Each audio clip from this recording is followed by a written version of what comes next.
NBC News special report. Here's Lester Holt.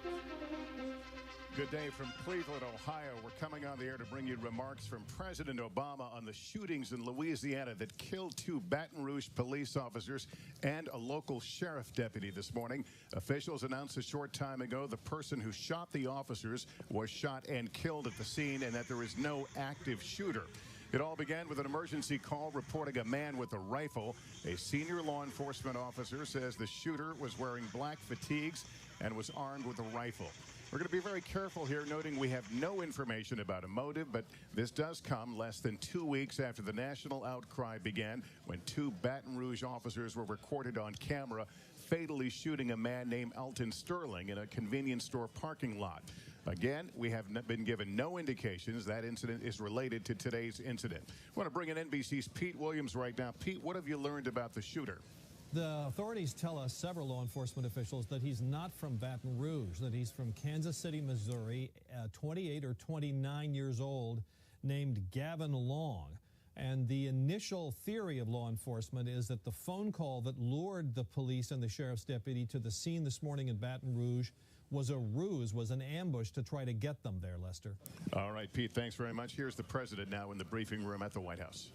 This morning, 3 law enforcement officers in Baton Rouge were killed in the line of duty. 3 others were wounded. One is still in critical condition. As of right now, we don't know the motive of the killer. We don't know whether the killer is set out to target police officers or whether he gunned them down as they responded to a call.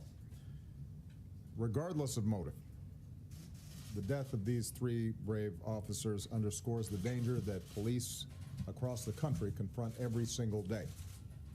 And we as a nation have to be loud and clear that nothing justifies violence against law enforcement. Attacks on police are an attack on all of us and the rule of law that makes society possible. Earlier this afternoon, I spoke with Governor Edwards and Mayor Holden, and I offered them the full support of the federal government and reiterated my full support for law enforcement in Baton Rouge and for police officers across the country. I also spoke to the Attorney General. The FBI has already been on the scene, and through the work of all levels of government, justice will be done. Most of all, our hearts go out to the families who are grieving. Our prayers go out to the officer who's still fighting for his life. This has happened far too often, and I've spent a lot of time with law enforcement this past week. I'm surrounded by the best of the best every single day, and I know whenever this happens, wherever this happens, you feel it. Your families feel it. But what I want you to know today is the respect and the gratitude of the American people for everything that you do for us. And 5 days ago, I traveled to Dallas for the memorial service of the officers who were slain there.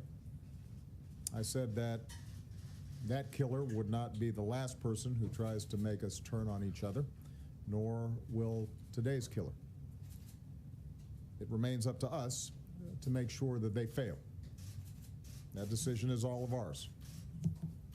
The decision to make sure that our best selves are reflected across America, not our worst, that's up to us. We have our divisions, and they are not new. Around-the-clock news cycles and social media sometimes amplify these divisions. And I know we're about to enter a couple of weeks of conventions where our political rhetoric tends to be more overheated than usual. And that is why it is so important that everyone, regardless of race or political party or profession, regardless of what organizations you are a part of, everyone right now focus on words and actions that can unite this country rather than divide it further. We don't need inflammatory rhetoric. We don't need careless accusations thrown around to score political points or to advance an agenda. We need to temper our words and open our hearts, all of us. We need what we saw in Dallas this week, as a community came together to restore order and deepen unity and understanding. We need the kind of efforts we saw this week in meetings between community leaders and police, some of which I participated in, where I saw people of goodwill pledge to work together to reduce violence throughout all of our communities. That's what's needed right now. And it is up to all of us to make sure we are part of the solution and not part of the problem. You know, someone once wrote, a bullet need happen only once, but for peace to work, we need to be reminded of its existence again and again and again.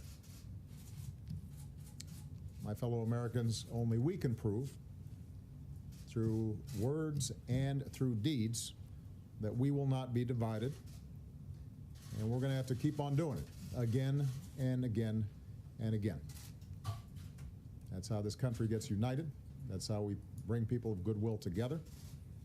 Only we can prove that we have the grace and the character and the common humanity to end this kind of senseless violence, to reduce fear and mistrust within the American family, to set an example for our children.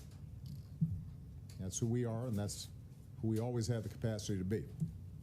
And that's the best way for us to honor the sacrifice of the brave police officers who were taken from us this morning. May God bless them and their families. May God bless the United States of America. Thank you very much.